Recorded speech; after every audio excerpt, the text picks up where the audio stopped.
कडक सॅल्यूट पुष्प 12 भाग 1. मित्रांनो, आज कडक सॅल्यूटमध्ये श्रीलंकेमध्ये भारतीय सेना पाठवली गेली. शांती सेना आपण ऐकलंच असेल.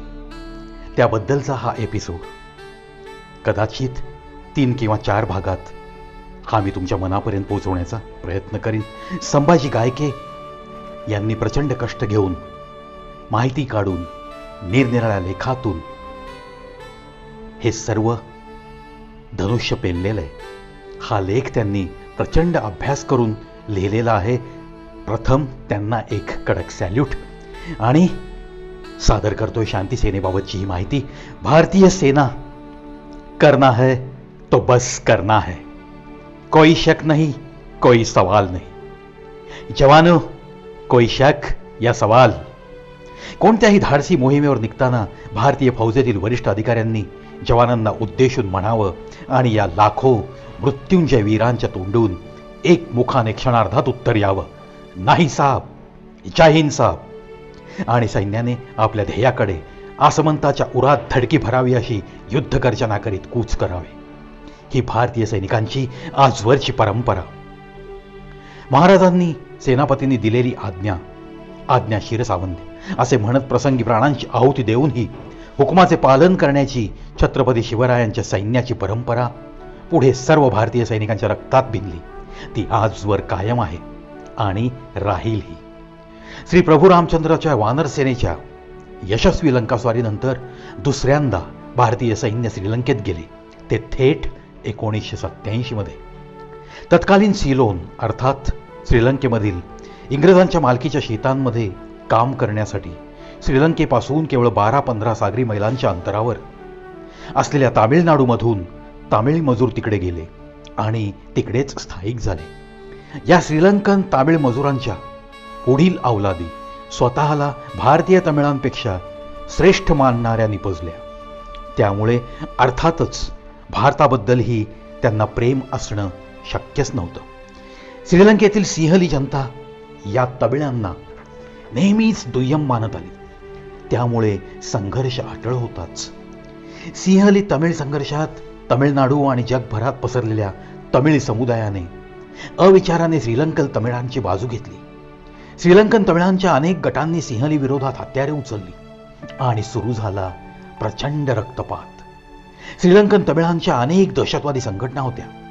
यात प्रभाकरन नावाच्या श्रीलंकन तमिळ दहशतवादी नेत्याच्या नेतृत्वाखाली LTTE अर्थात लिबरेशन टायगर्स ऑफ तमिळीलम ही क्रूर दहशतवादी संघटना अतिशय सक्रिय होती. तिसरी महासत्ता म्हणून उदयास येत असलेल्या भारतास जागतिक राजकारण, पाकिस्तान चीनशी आपले असलेले शत्रुत्व लक्षात घेऊन क्षेत्रीय प्रभुत्व राखण्याच्या दृष्टिकोनातून या घडामोडीत लक्ष घालणे अगत्याचे झाले. भारतीय राजनीती तज्ज्ञांनी सिंहली तमिळ संघर्ष विरामासाठी पुढाकार घेतला. त्यात काही विशिष्ट निर्णय घेण्यात आले. जागतिक राजकारण अतिशय गुंतागुंतीचे असते. सामान्य माणसांना तर यातले काहीही समजत नाही आणि आपली सेना तर भारतीय लोकशाहीशी असलेल्या तिच्या एकनिष्ठतेच्या मजबूत पायावरच उभी आहे.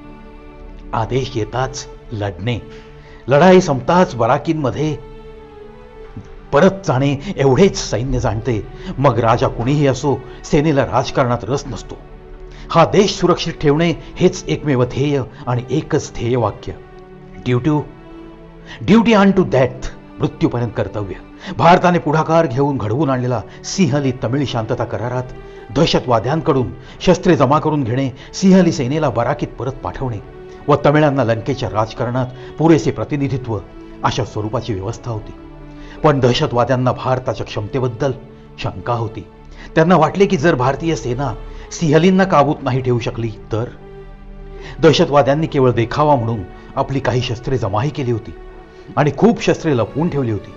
त्यांच्याकडे चीनी बनावटीच्या रायफल्स आणि इतर शस्त्रे भरपूर होती. हे लक्षात घेतले पाहिजे. आणि चीन त्यांना का पाठिंबा देत होता आणि भारताने लंकेत शांतीसेना का पाठवली होती हे सहज समजण्यासारखे आहे. चर्चेच्या अनेक फेऱ्या झाल्यानंतर LTTEने हा करार मान्य केला नाही.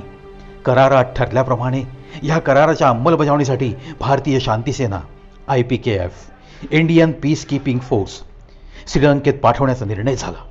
अत्यंत वरिष्ठ पातळीवर झालेल्या या निर्णयावर भाष्य करणे हे सामान्यांचे काम नव्हे, आणि असे भाष्य करणे, स्वतंत्र निर्णय घेणे हे सैन्याच्या शिस्तबद्धतेत बसत नाही. त्यामुळे राजा बोले आणि दल हाले या उक्तीनुसार भारतीय सेना मानवतावादी भूमिकेतून लंकेत गेली. सिंहलींशी होत असलेल्या संघर्षात तमिळींचा निपात होऊ नये म्हणून भारतीयांनी श्रीलंकन तमिळांना लष्करी प्रशिक्षणही दिले होते.